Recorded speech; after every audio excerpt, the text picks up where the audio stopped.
she loves you, and you know that can't be bad.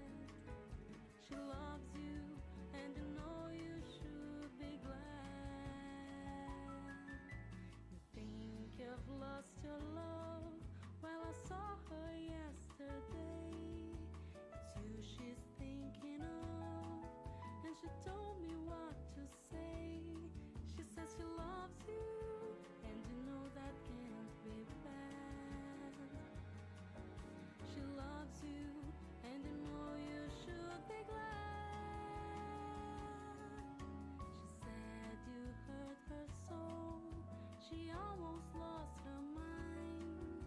But now she said she knows you're not the hurting kind.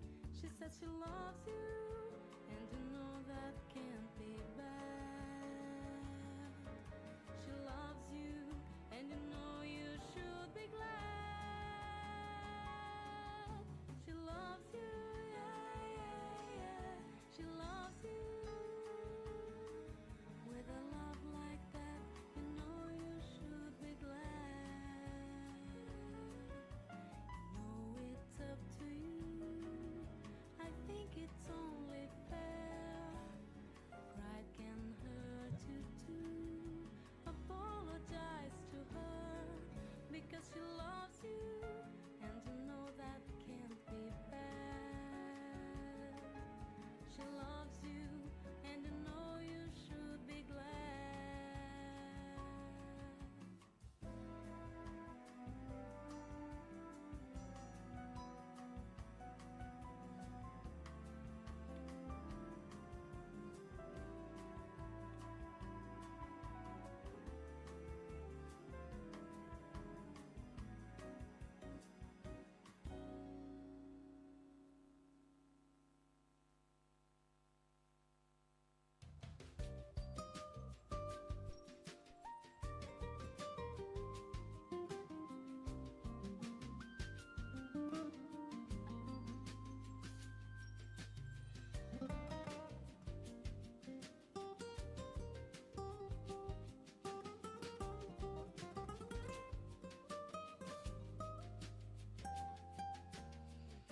And I think about it every night and day. I'm addicted, wanna jump inside her love. I wouldn't wanna have it any other way. I'm addicted and I just can't get enough. I just can't get enough. I just can't get enough. I just can't get enough. Muy buenas tardes. Antes de comenzar, solicitamos por favor apagar o silenciar sus teléfonos celulares. Informamos que las instalaciones de Suractivo cuentan con todas las normas y medidas de seguridad para que puedan disfrutar cómodamente esta jornada. En distintos puntos del recinto existen planos generales de evacuación y emergencia que orientan en caso de una situación de riesgo. Cada área de Suractivo cuenta con equipamiento de emergencia, como extintores, red húmeda y red seca, además de señalética. En caso de necesitar evacuar, mantenga la calma y las vías de salida libres de obstáculos. Les invitamos a disfrutar este maravilloso encuentro.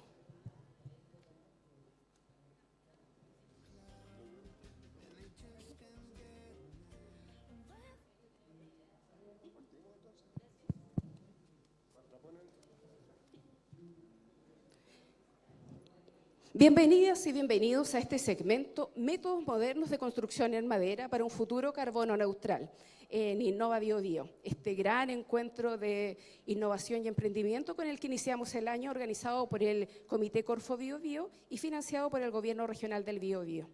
Damos un cordial saludo a quienes nos acompañan desde pequeñas, medianas y grandes empresas, integrantes de gremios y servicios públicos, del sector académico, personas emprendedoras, creativas, que sin duda se hacen presente con el deseo de aportar al desarrollo de la región del Biobío. Nuestra zona precisamente presenta condiciones excepcionales para el desarrollo de una industria de construcción industrializada en madera, capaz de abastecer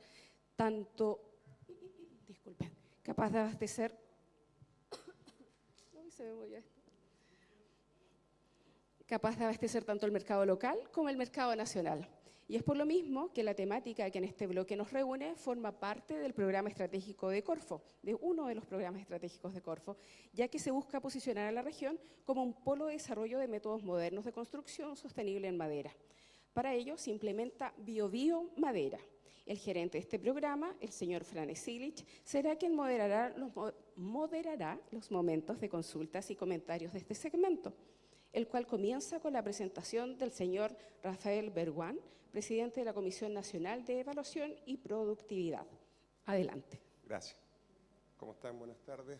Bueno, yo no sé, los que estuvieron en la presentación mía de la mañana, esta es una presentación muy cortita. La idea es que cada uno de nosotros hable 15, 20 minutos y además creo que van a haber preguntas entre medio y quizás después alcanzamos a conversar un poco. Así es que hay un par de láminas, tengo creo que 5 o 6 láminas y un par de ellas que incluso mostré en la mañana para los que no estaban en esa presentación, para hacer el contexto. Lo mío, como ocurrió en la mañana también, la cosa más macro, después bajamos a la cámara y la experiencia de empresas en particular.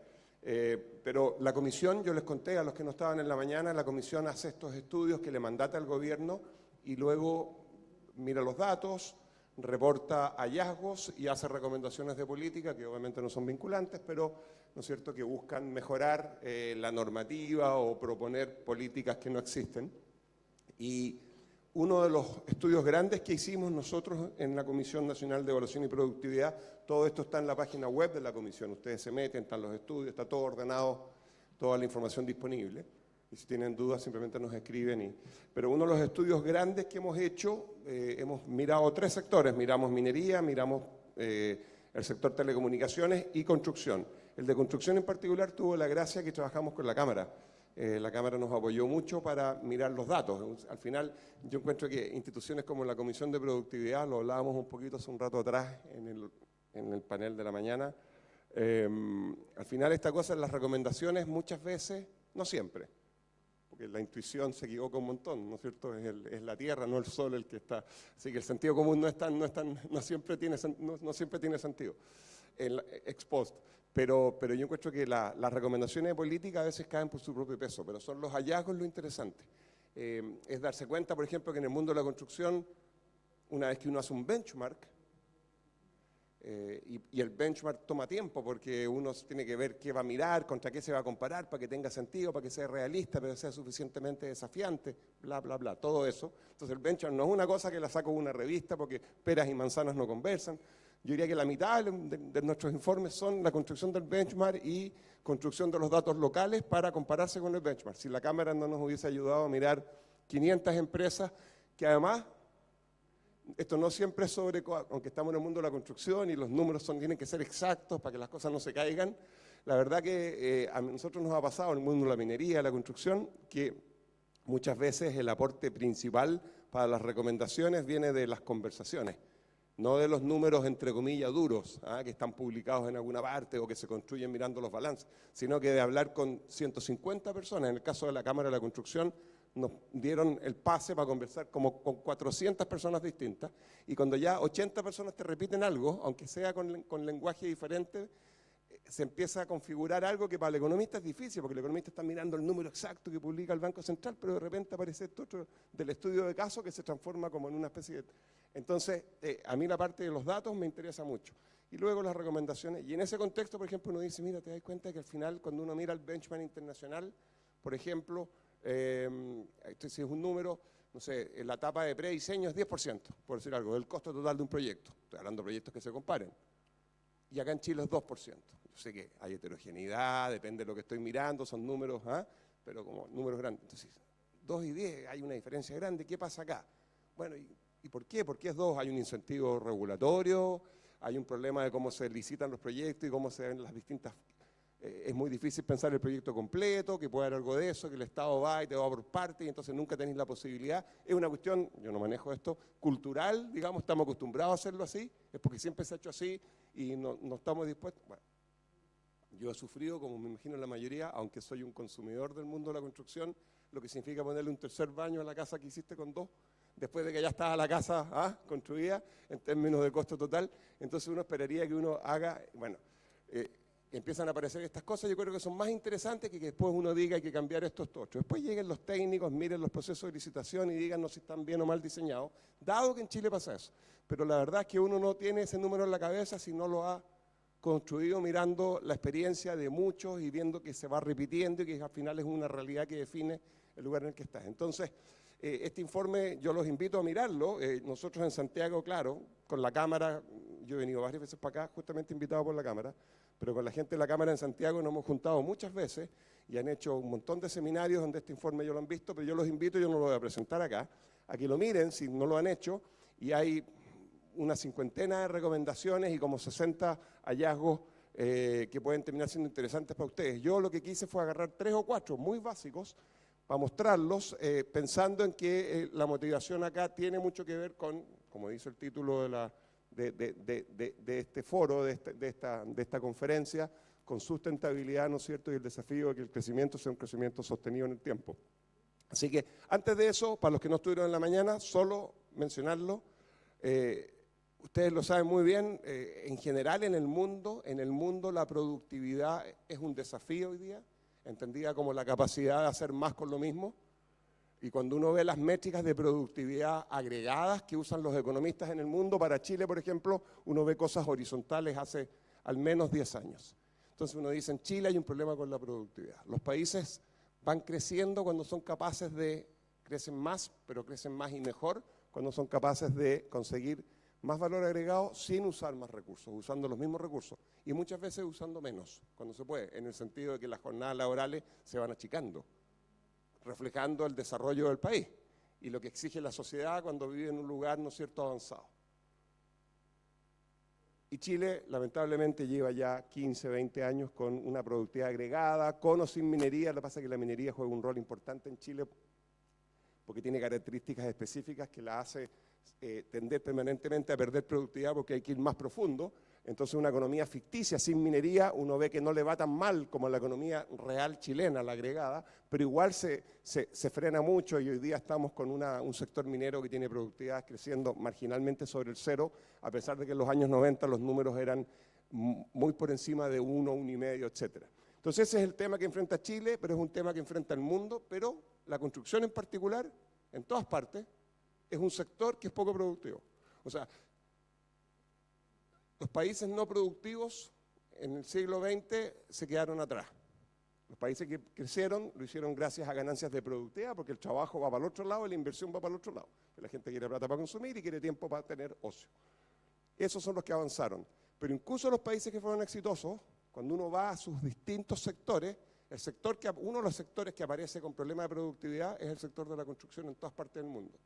Es interesante eso, y cuando uno conversa con la gente que, yo no quiero enseñarle a ustedes cosas que ustedes saben más que yo, pero con gente que vive y transpira en ese mundo, hay distintas explicaciones. Además uno a veces está en el día a día trabajando y no tiene por qué tener la mirada macro y la mirada desde arriba, y uno ve lo que ve nomás y lo que vive y se compara consigo mismo y le echa para adelante y con la competencia que enfrenta. Pero el sector construcción es históricamente un sector en el mundo que es menos productivo que otros. Hay temas asociados a que la construcción, ¿no es cierto?, el tema de la mano de obra, los países en desarrollo de la mano de obra tienen problemas de calificación graves, en Chile no es excepción eso. Pero hay problemas también en términos de que incluso la Cámara de la Construcción, que es uno de los lugares más exitosos en términos de generar capacitación en Chile, tiene desafíos. Y le cuesta que las empresas que son socias de la Cámara, ¿no es cierto?, aprovechen los distintos programas que tienen y está permanentemente, bueno. Yo los comentarios que hice en la mañana en general, y después lo quiero pasar a la construcción, en las 3 láminas que tengo, fueron estos. En la mañana cuando hablé de productividad en general dije, miren, cuando uno piensa en productividad, uno piensa en ser capaz de hacer más con lo mismo. Para hacer más con lo mismo hay que dejar de hacer lo mismo. No hay una contradicción, con los mismos recursos, pero hay que dejar de usarlos igual, hay que innovar. Pero innovar es cambiar, y cambiar es difícil.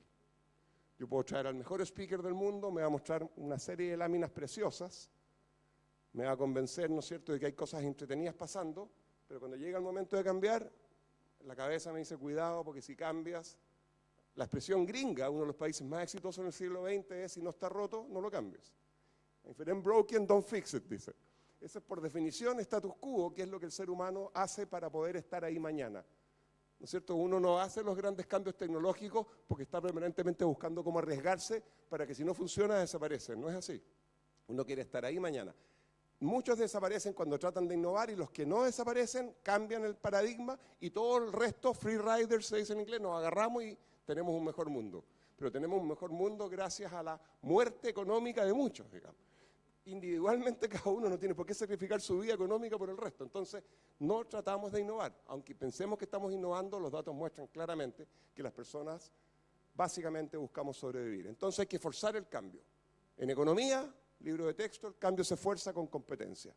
Si yo vivo en un mundo competitivo y no innovo, aunque crea que estoy haciendo las cosas fantásticas, si me quedo parado, me va a pasar alguien por el lado, ¿no es cierto? Entonces con competencia. En otros contextos, las empresas, bueno, serán los sets de incentivos que uno tiene, serán las exigencias que te imponen, etc. La gracia cuando uno es capaz de innovar es que empieza a desaparecer esa tensión que está todo el día en el discurso. Incluso recientemente, no sé si leyeron en los diarios, pero hace algunos años se puso de moda hablar de decrecimiento. Y fue un tema que un poco las generaciones más jóvenes, esto no es una crítica, solo una observación, empujaron esta idea de que queremos vivir en un mejor mundo y por lo tanto tenemos que crecer menos. Bueno, el que haya encontrado una experiencia, un país que haya voluntariamente, desde la pobreza mínima a la riqueza máxima, dejado voluntariamente de crecer, que me lo muestre. Pero yo no conozco ninguno, ni en el comunismo, ni en el fascismo, ni en el liberalismo, ni en el socialismo real, en ninguna de todos los modelos que se han implementado en el siglo XX, los países siguen tratando de crecer porque tienen necesidades y el crecimiento te da más acceso a bienes y servicios. ¿Cómo entonces acabar con esa tensión entre crecer, que es un dato de la causa, aunque otros planteen conceptualmente el decrecer, y el hecho real que los recursos son finitos y que el planeta está sufriendo y que por primera vez, conscientemente al menos en la modernidad, pensamos que podríamos perder el planeta? Bueno, se hace mejorando la productividad. La tensión entre crecimiento y sustentabilidad desaparece. Desaparece si uno hace las cosas en el ámbito de la productividad bien. Pero obviamente no es fácil. Ese es el vaso medio lleno. ¿Qué es lo que exige entonces un mundo en el que yo mejoro la productividad sabiendo que no quiero hacerlo porque mi cabeza me pide quedarme tranquilo en la casa escondido para no desaparecer? Bueno, exige un montón de cosas que son difíciles. Exige una mirada a largo plazo, porque en general las decisiones de productividad, no solo en política pública, a nivel de empresa, generalmente no se ven el mismo día que se implementaron, al revés. Como nos cuesta cambiar, cuando yo implemento un cambio, lo primero que observa la persona que implementó el cambio es que el mundo que lo rodea lo pasa peor. Nada me molesta más que cuando me llega algo que dice que hubo una actualización de algo en el software de la cuestión y son tres tonteras, que una vez que las supero no tienen problema, pero el costo de adaptarme al cambio es gigantesco. Bueno, yo entiendo que en un contexto en el que uno está trabajando de una determinada manera, viene alguien y te pide cambiar, y eso es algo que todo el contexto, desde el más al menos favorable al cambio, va a resistir. Además es peor, a veces el cambio significa que uno sí durante un rato lo pasa mal, y tiene miedo, y piensa que si lo hace mal lo van a echar, bla, bla, bla, etc. Entonces, los beneficios que además muchas veces no llegan, porque muchos proyectos de innovación fracasan, llegan después. Entonces no es fácil imaginar un mundo donde la gente está cambiando a pesar de los discursos y las charlas bonitas. Lo segundo que se requiere, eso es mirar el largo plazo. Pero es difícil mirar a largo plazo cuando uno todos los meses tiene que ir a la presentación y mostrar resultados. Pero bueno, ese es el gran desafío. Lo segundo es que requiere una regulación bien diseñada, porque efectivamente uno funciona, y funciona en un contexto en el cual genera externalidades negativas, y es el regulador el responsable de que lo que uno hace privado esté alineado con lo público. Pero la regulación bien diseñada, perfecta, óptima, probablemente no existe. El Estado es precario, tiene enormes dificultades, la tarea es compleja, y uno además de que no quiere cambiar, se da cuenta que vive en un contexto en el cual le piden cosas que considera que no son justas o que están mal pensadas. Mensaje ahí yo en la mañana era, esta cuestión nos obliga a estar permanentemente, es fácil decirlo, trabajando con la autoridad para tratar, vamos a sonar soberbio, de enseñarle a la autoridad cómo hacer las cosas. Estoy jugando, lo que estoy tratando de decir es que la autoridad sabe mucho de lo que está haciendo, pero no tiene cómo saber exactamente todo lo que tú haces, y tú tienes la responsabilidad de convencer a la autoridad que las cuestiones deberían ir por acá y no por allá. Y que hacer eso le va a hacer mejor al lugar, al país, a la gente en general y no solo a ti. Y mi experiencia y lo que yo he visto en el Congreso y en tantos lugares durante todos estos años es que cuando uno trabaja en conjunto, y por eso son tan importantes las cámaras, los gremios, etcétera, con la autoridad y conversa técnicamente, las cosas tienden a encontrar una salida. Cuando no la encuentran es porque, bueno, los seres humanos somos imperfectos y no sabemos cómo hacerlo. Pero no hay nada peor que no conversar con la autoridad y tratar de mostrarle cuando una regulación, en nuestra opinión, está mal diseñada.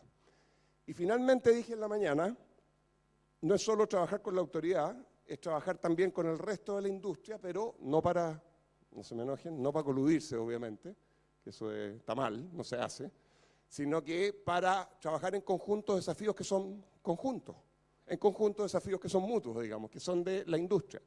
Y eso es lo que yo en la mañana llamaba los bienes club, los bienes que son de interés de la industria, que no le importan a la agricultura o a la minería, pero que sí le importan, por ejemplo, a la construcción. Algunos son comunes, por ejemplo, en todas partes uno quiere seguridad, en el mundo de la construcción me imagino, yo converso con gente que trabaja ahí y te dicen hubo un accidente, alguien falleció, probablemente no hay nada peor que uno pueda ocurrirle en su día a día como trabajo. Pero obviamente yo me imagino que ninguna empresa constructora, ninguna persona que participe en el mundo de la construcción pretende ser mejor que el resto porque tiene más seguridad que el resto. Uno esperaría que ese sea un tema de un estándar que es asumido, que tiene costos, porque tener más seguridad hay que pagarla, pero es una inversión que se trabaja en conjunto y se entiende que es un costo necesario, mínimo, sobre el cual tú empiezas a construir. Y esas cosas, por ejemplo, cuando uno está en el día a día lleno de problemas, las entiende mejor el que puede coordinar esto desde arriba, que está con una mirada más global, internacional, pensando los temas y que puede de alguna manera compartir experiencias, etcétera, de manera más eficiente. Entonces, los gremios tienen un rol fundamental que jugar en esto y claro, es re fácil decirlo en el mundo de la construcción donde la Cámara es un gremio de primer nivel, hay otras industrias donde la cosa no es así. Pero bueno, eso no significa que ustedes tengan sus problemas resueltos y la mejor prueba de ello es que la gente de la Cámara cuando te cuenta su experiencia te dice que hay mucho por avanzar todavía. Entonces, en este contexto, dos ejemplos muy cortitos de industrias que son muy importantes y que sin embargo no han resuelto ciertos bienes club, si ustedes quieren, en el sentido de que de otra manera podrían, si se hicieran de otra manera podrían funcionar bien. El de la derecha es el caso típico de los salmones, una industria súper importante, una industria que la gente cree que básicamente perjudica el desarrollo del país, cuando en realidad, si yo me paro en la calle en Santiago, donde vivo yo, y le pregunto a alguien con los ojos cerrados qué es lo que exporta Chile, me van a decir cobre. Y después le digo, ¿cuál es el segundo producto exportador? Y me van a decir vino o fruta, cuando en realidad son salmones. Y a la gente le cuesta saber que Chile, no este año porque cambió, pero el año pasado exportó 6.500 millones de dólares de salmones y exportó 3.000 de vino. Estoy jugando con los... Entonces, ¿y eso por qué? Porque la gente tiene una percepción negativa sobre la industria del salmón y esto tiene que ver con muchas cosas, con grupos de interés internacionales en todas partes del mundo que están tratando de parar cosas, es cierto, pero también tiene que ver con problemas de la industria que no fue capaz durante un tiempo de resolver problemas que yo llamo de bien club, por ejemplo, el tema, ¿no es cierto?, de los antibióticos, de cómo tienen que ser las prácticas de producción, etcétera. Y yo me acuerdo estar en Nueva York, va a sonar pretencioso, pero ¿quién no ha viajado? Ese día con la tarjeta CMR en 24 cuotas uno puede viajar. Yo estaba en Nueva York, no me estoy haciendo en serio, y entré a un restaurante, porque uno tiene que comer todos los días, y en el restaurante, palabra que es cierto, año 2008, no voy a decir que era un restaurante caro, pero tampoco era un McDonald's, y el restaurante, la carta, pum, veo un plato con salmón y uno chauvinista al tiro, salmón, viva Chile, cresta, y tenía un asterisco y abajo decía, este no es salmón chileno. O sea, el restaurante en su carta tenía impreso que el salmón que vendía en el plato no era chileno porque estaba mal visto que fuera chileno, porque probablemente había sido producido con técnicas que en Estados Unidos se consideraban inaceptables por los clientes de ese restaurante. Entonces, a eso me refiero con un tema, un bien club, o sea, los efectos negativos en términos, ¿no es cierto?, de señales, de confianza, etcétera. En el mundo de la construcción a mí me pareció súper interesante ver, por ejemplo, cuando hicimos estas 400 entrevistas en el estudio de la construcción, que cuando uno hace el benchmark, un edificio con determinadas características, no me acuerdo, 10 pisos creo que 20%, 2 pisos, ustedes me corregirán, 2 de cada 10 pisos son desechos. Eso es lo que nos salió a nosotros en los estudios que hicimos, mirando 80.000 observaciones, qué sé yo. Y el benchmark internacional, no estamos hablando de una cosa que hacen en Dubái o en Boston, qué sé yo. El benchmark internacional comparable era 1,2, ponte tú. Entonces era casi el doble, era como 70% más de desecho para edificios con determinadas características, está en el informe. Pero el punto es que uno mira eso y uno dice, bueno, a ver, el problema de los desechos es problema de productividad, es un problema de seguridad en algunas dimensiones, hay un tema, ¿cómo se puede empezar a reducir esto? Entonces empieza a aparecer la recomendación típica, y yo me imagino que va a salir acá, ¿no es cierto? Usar BIM, tener construcción industrializada, tener la cosa, a propósito de lo que dije al comienzo, ¿no es cierto?, de prediseñada de manera tal de que uno sepa con más certeza qué es lo que va a sobrar o no va a sobrar. Eso está ocurriendo en la charla que nos hizo Nicolás en la mañana, era eso, digamos. Es tener la cosa, que no sobre nada, ¿no? Entonces uno dice, bueno, pero esto se sabe hace mucho tiempo. Sí, me dicen, la Cámara está trabajando en empujar un proyecto de construcción industrializada. Yo no digo que sirve para todo, en todas partes, todos los días. Pero está tratando y la verdad que nos ha ido re mal. A la gente le cuesta cambiar, no quiere, le da susto, dice que no sirve. Ya. Hay razones para que no se use, quizás no en todas partes, pero cuando uno baja esto al mundo de la madera parece que parece como más evidente. En términos que uno dice, bueno, porque aquí, como lo decís tú en la mañana, me decía Yamil, no se trata de homogeneizar las casas, digamos, o la construcción, que van a ser todas iguales, cada uno le gustará un diseño más así más. Es el insumo que va a llegar allá el que tiene que estar industrializado. Bueno, cuando pensaba en los salmones, me acordé, lo dije en la mañana también, el tema de la madera, que la industria forestal también, claro, lo decíamos hace un rato atrás, también tiene mala prensa en alguna dimensión. Uno piensa en las forestales, seguro que hay cosas que han hecho mal y que las pueden hacer mejor muchas empresas, otras sí, otras no, eso es parte de la vida. Pero ¿cómo es posible que un producto noble, que es renovable, que podría permitir acabar con el desafío del millón de casas, cuántas son las que faltan por la brecha de viviendas, ¿no es cierto?, que uno no pudiera decir? Eduardo Bichán, me dijeron. Eduardo Bichán en el 2005, cuando estaba, no sé si en el Ministerio creo que en Corfo, empujó una cosa que se llamaba Chile 2030 de madera, una cosa así. Era como que uno va, no pasó nada. Hubo N problemas, me contaron en la Cámara, y esta idea es bastante obvia. Un país que debería enorgullecerse de pensarse sin déficit habitacional, construido con madera, con un material noble, renovable, bonito, como lo hicieron Canadá y Estados Unidos, para ponerlo en el... No como un país pobre en algún lugar escondido, lamentablemente en África, sino que, y sin embargo, nos ha costado mucho avanzar en eso. Entonces, un par de comentarios en esta última lámina para que después conversemos un poquito. Del estudio de construcción, a mí por lo menos me llamó mucho la atención, ahí están los números de verdad. La integración temprana, nosotros encontramos, insisto, vimos 80.000 observaciones, más de 500 empresas, más de 400 entrevistas, aparte de los datos objetivos, entre comillas, duros, como en Chile la primera etapa antes de empezar, con diseño y todo eso, es un 3% del costo versus un 10% afuera. La explicación que siempre te dan es que el rayado de cancha del Estado en los proyectos públicos no te permite tener una mirada hasta el final, pero esto se ve no solo en empresas que proveen al Estado, sino que en la cadena completa. Segundo, que a pesar de la conciencia en términos de los problemas de productividad asociados a capital humano, 65% de las empresas dicen no puede llenar vacantes, pero al mismo tiempo estamos en una cámara, donde, en un gremio donde se hace un esfuerzo importante en esta dirección y el déficit de conocimiento sigue ahí presente, y uno se pregunta cuánto de eso es falta de coordinación entre ustedes. Y tercero y final, sobre todo en el contexto de lo que estamos hablando hoy día, sorprende desde afuera la dificultad que ha tenido la industria para avanzar, dado todo lo que le están pidiendo, desde la productividad, la rentabilidad y la exigencia, si ustedes quieren, externa, que uno puede como persona buscar, pero que impone un costo a nivel de empresa, que es la sustentabilidad, y a pesar de eso no ver un avance más rápido en términos de construcción industrializada. Yo no sé si ahora en las próximas charlas van a plantear algunas hipótesis de por qué eso es así, y quizás tú nos puedes contar un poquito cómo ven desde Corfo cuáles son las razones por las que eso no pasa, si es un problema de falta de incentivos, porque no queremos, o porque no podemos, o porque no sabemos. No creo que sea lo tercero. Gracias. Gracias, Rafael.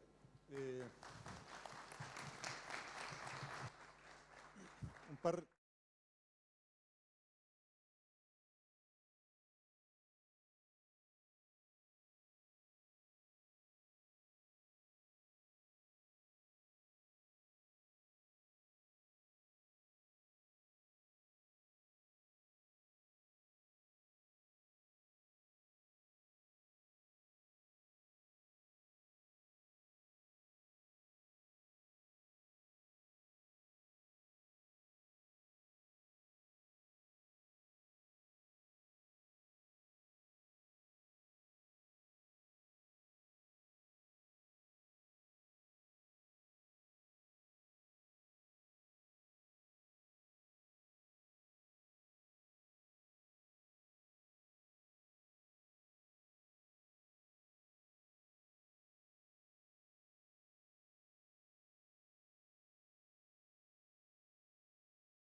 Se ha dado con respecto a la edificación, o por qué no hemos pasado a la industrialización, es que el cambio es mucho más profundo de lo que pareciera.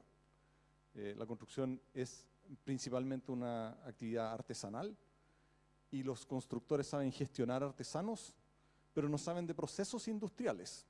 Y los procesos industriales que tienen que ocurrir en una planta que está en un terreno, tiene que haber una inversión en activos fijos, en capacitaciones, en software, en planificación, en una serie de cosas, no está dentro del ámbito formativo de la construcción. Por lo tanto, es probablemente otro tipo de personas a las que se va a meter en el negocio de industrializar la construcción. Va a tener que estar vinculado con los constructores porque también hay que manejarse en todo el aspecto de implementarlo en terreno y toda la parte normativa. Pero las capacidades industriales no están hoy día en la formación del constructor. Y además yo creo que también hay un problema de velocidad de cambio en la construcción que obedece principalmente al ciclo de vida de la edificación. Muchos de nosotros estamos más informados con respecto a la calidad del producto en un celular que en una casa. El celular lo cambiamos todos los años, cada 2 años, cada 3 años, y vamos entendiendo cuál es la diferencia con el modelo anterior. La casa, estamos acostumbrados a entrar en una casa y probablemente ahí nos vamos a quedar durante 20, 30, 40 años. Y a lo mejor en la vida nos vamos a cambiar 2, 3 veces de casa, pero eso genera poco conocimiento con respecto a la calidad del producto, qué es lo que se puede mejorar, y por lo tanto el público en general está poco informado con respecto a qué exigirle al constructor. Eso es mi observación general. Ahora tengo una pregunta con respecto antes de pasar, no sé si hay preguntas del público. ¿Alguien quiere hacer alguna pregunta? Dale. Yo te acerco el micrófono, no te preocupes. Buenas tardes para todos y todas. Más que todo, hacer una acotación en una frase que me quedó dando vuelta, que es el tema de que está poco profesionalizado el tema de acá de tener personal poco calificado. Y la verdad es que yo trabajé en construcción y precisamente la dejé porque no pagan a la persona que tiene calificación. En mi caso, yo soy electricista y primero, soy mujer en un mundo de hombres, y lo otro es que mis compañeros ninguno tenían una formación ni técnica ni de nivel superior, ni nada. Yo era la única, pero aún así mi sueldo era más bajo que el de ellos. Y se prefiere porque es más manipulable, además. Entonces uno exige otras cosas. Uno exige un avance, exige un sueldo, exige un ingreso. Y eso no lo hace la construcción. Hay otra cosa que también que la viví durante los años que trabajé ahí, es mucho de apurarse para terminar la obra, para terminar la etapa, porque hay que entregarla. Y nosotros, yo recuerdo que sacrificábamos el tema eléctrico por el tema arquitectónico, o sea, no arquitectónico, sino que como los muebles, que dónde va esto otro, que vamos a poner el closet acá. No es que esa caja hay que correrla, que no importa lo que pase, pero la caja que tiene que estar ahí, porque es una caja eléctrica, no puede ir en otra parte porque por normativa tiene que estar ahí, había que cambiarla. Entonces, estamos hablando de normas de seguridad. Estamos hablando que tenemos una norma constructiva y una norma eléctrica que tenemos que respetar, mínimo, porque recordemos que la normativa es el mínimo que nosotros necesitamos. Podemos hacerlo mucho mejor, por supuesto, pero es el mínimo. Entonces ahí hay varias cosas que están dando vuelta. Y lo otro que yo vine por el tema de la sostenibilidad con el tema de madera y la construcción. Pucha, que es cochina la construcción. Tenemos tanto residuo y se amontona y se amontona y se amontona, y vamos botando y vamos sacando. Entonces es una cosa de que hay que hacer una reeducación, y eso va a tener beneficios para la constructora en sí y para todos los que viven con eso, porque yo como electricista, cuando yo hago mi trabajo, yo cubico lo que yo voy a ocupar. Y cuando yo hago el trabajo y no le pido a un ayudante que lo haga, a mí me alcanza. Pero si yo le pido a un ayudante que me haga el trabajo, no va a alcanzar y tengo que comprar más material. Pero si yo estoy encima y estoy ahí, la ubicación es perfecta. Entonces, creo que también nos falta un poco eso de educar a nuestra gente, a la que trabaja con nosotros, a nuestros colaboradores. Entonces, me alargué un poco, pero es que es como desde la experiencia. Muchas gracias, muchas gracias. No sé. Yo creo que ese es un ejemplo de estandarización, o sea, las prácticas, no sé, la comida kosher, los judíos, ¿no es cierto? ¿Hay alguien aquí que coma kosher o no? ¿No? ¿Nadie? Bueno. Hay un tema de confianza también, o sea, uno, si en el mundo moderno, si uno quisiera y pudiera, yo no puedo saber de qué está hecho esto, ni qué es ni si el café que me dicen que es café, ni si el yogur que se ve más grande pero dice 185, si no dijera 185, ¿se acuerdan en algún momento hace tiempo atrás, hace 30 años atrás, cuando la regulación forzó a las tiendas de departamentos en la vitrina que pusieran no solo la cuota, sino que el precio final? O sea, el ser humano nos cuesta, yo no puedo saber cosas, y eso era multiplicar, pero igual, uno, con mayor razón si no me dicen lo que hay ahí. Entonces, la economía moderna, para qué decir el mercado financiero, funciona, depende de la opacidad, requiere opacidad. Sin opacidad estaríamos todos todo el día mirándonos y esta cuestión estaría trancada por todos lados, no habría un motor funcionando. Pero la opacidad viene con una tensión gigantesca y es que si al otro lado hay alguien que no es responsable, va a usar la opacidad para sacarle los perfiles, para bajarla esta, poner la caja acá, para venderme un yogur que dice 185 pero que tiene menos, para decirme que esta cuestión no fue hecha con esclavos y lo fue, etc. Entonces, lo que uno hace cuando necesita opacidad para que la cuestión funcione, para que no se tranque y cada uno pueda estar tranquilo, es generar confianza a través de normas. Y las normas, si no las impone el regulador, tiene que ponerse de acuerdo a la industria, porque si no, más pronto que tarde va a llegar y le va a pasar lo que los salmones, que se han demorado un buen rato en recuperar la confianza, porque algunos no cumplieron, si es que quizás no fue así, no conozco el detalle exacto, pero este tipo de cuestiones son súper dañinas cuando explotan para una industria y terminan, ¿no es cierto?, castigándola durante mucho tiempo. Y nuevamente, sin confianza, bueno, ustedes lo saben mejor que yo, pero además Chile, si se imagina potenciando el mundo de la madera, lo hablamos con la gente de Arau, con la gente soy muy viejo yo papelera, de la CMPC, qué sé yo, que igual además uno si se imagina exportando en el mundo actual, va a ser de nuevo, este salmón no es chileno, esta madera no es chilena. ¿Ah? Entonces, no nos puede pasar eso, porque esa cuestión sí que recuperarla es súper difícil. Entonces, lo que tú decís, yo creo que con estándar, o sea, uno tiene que tener, ahora, siempre va a haber gente que se aproveche y que no cumple, pero bueno, gente que se porta mal hay en todas partes del mundo, pero tiene que ser una forma de funcionar que para la gran mayoría funcione. ¿Qué tanto ves tú que se vincula el factor económico con las certezas? Para mí, la incertidumbre que genera la industria de la construcción la encuentro alucinante. Saber cuándo empieza, pero no tener idea cómo va a quedar, cuánto va a costar o cuándo realmente va a terminar, es un universo en el que cuesta mucho hacer negocio. Y eso tiene un costo finalmente financiero para toda la cadena que hace que nos pone en esta condición en que la construcción va disparada con respecto al salario promedio. Sí, bueno, ahí empiezan las cosas en las que uno como economista no entiende mucho y se requiere más psicología que economía. Ya. Porque un punto de vista, en el sentido siguiente, desde el punto de vista económico, uno escucha, no sé, nuevamente, así en general. Mira, hoy día el gran tema es que como los márgenes se han achicado, si yo me demoro 8 meses más en vender las casas que lo que yo pensé que me iba a demorar, los intereses del banco me comen toda la utilidad.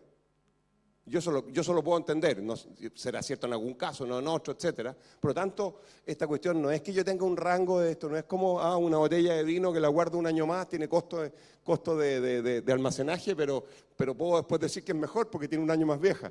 Acá no, pues acá simplemente el banco le tuve que pagar los intereses porque el banco no me... Entonces, uno esperaría que en el mundo de la construcción, cuando el producto final está, los plazos fueran una variable súper importante para poder predecir ex ante cuál es la rentabilidad que tiene un proyecto, bla, bla, bla.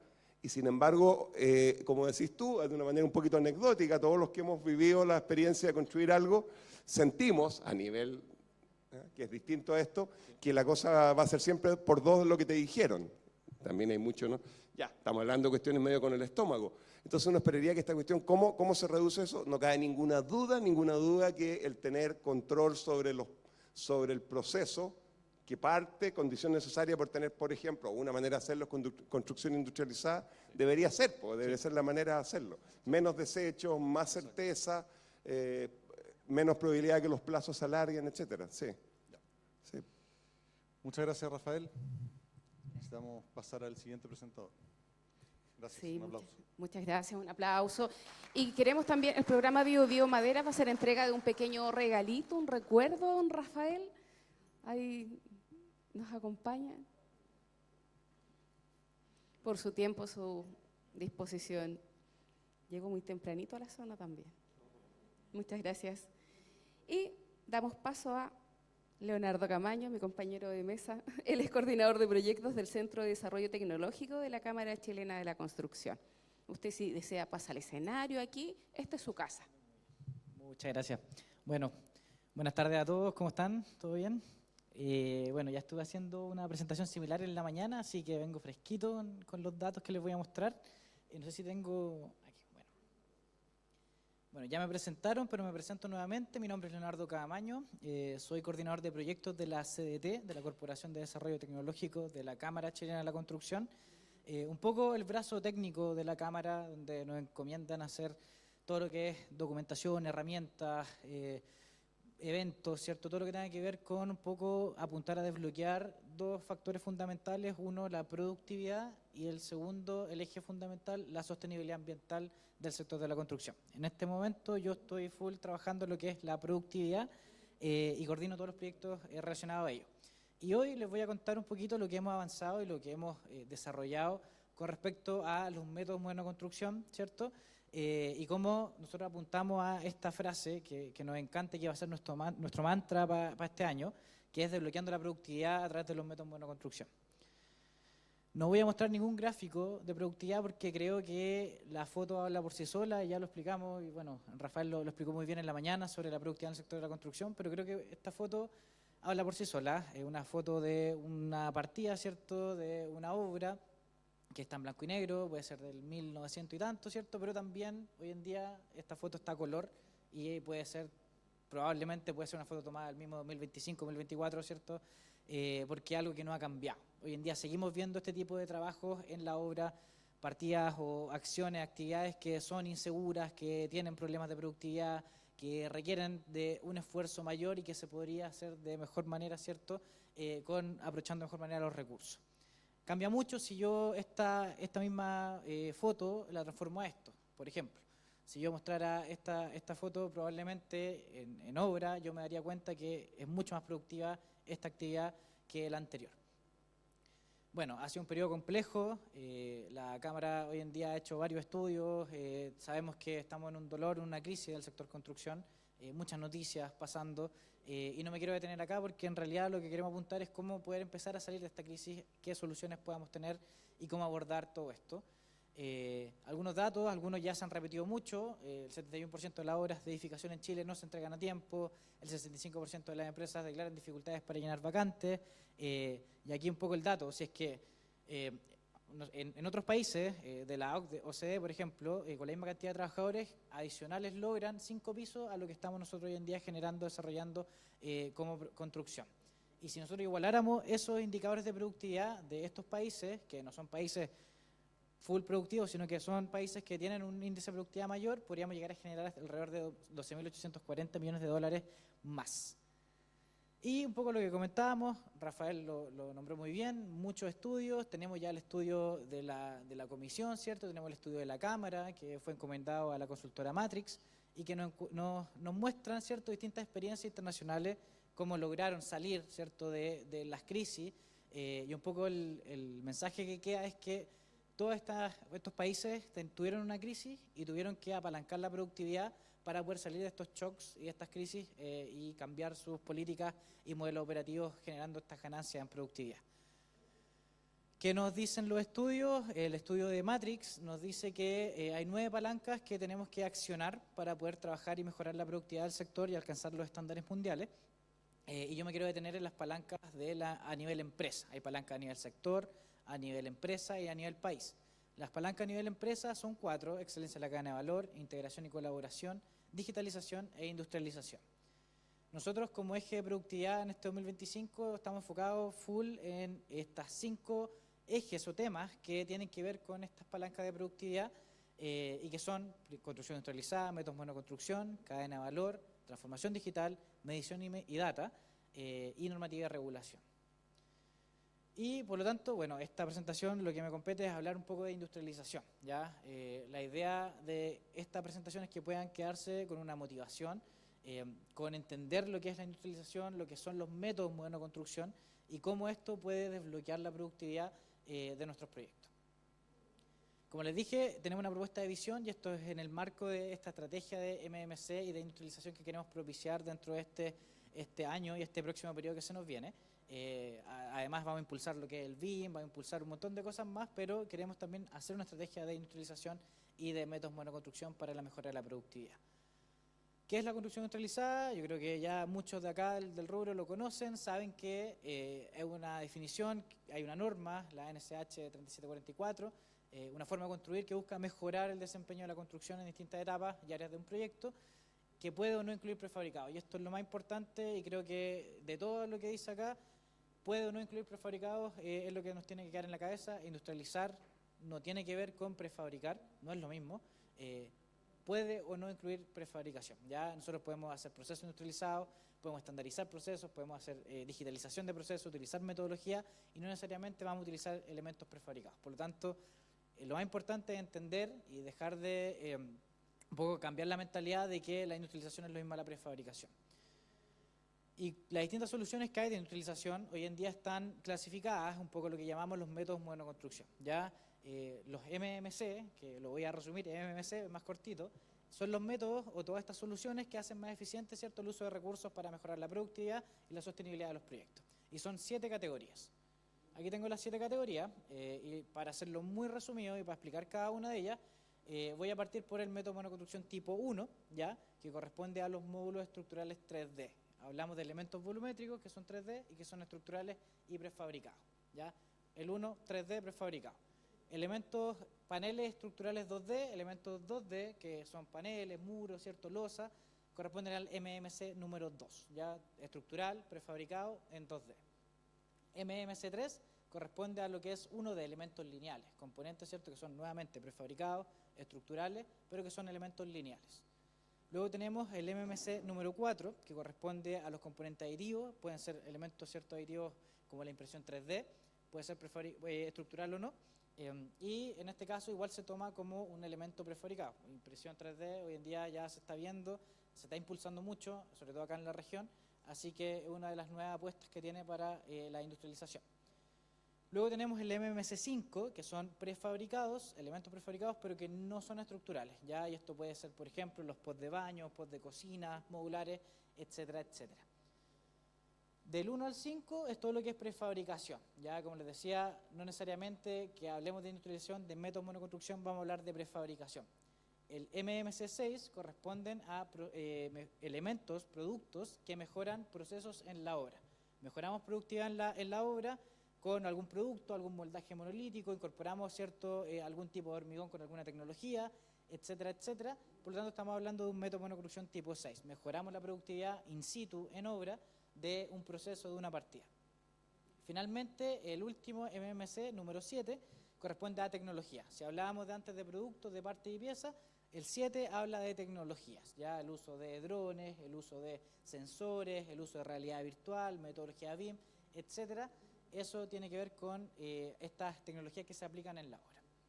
Ahí tenemos todo el mundo, ¿cierto?, de los métodos de monoconstrucción, muy resumido, y la verdad es que no es tan complejo de comprender, pero sí es súper complejo tratar de asociarlo a las soluciones que hoy en día ya estamos trabajando. Por ejemplo, me ha tocado mucho ver que empresas hoy en día trabajan con distintas soluciones prefabricadas o distintas soluciones in situ, y no las asocian o no saben si eso es un MMC 1, 2, 3, 4, 5, 6, 7.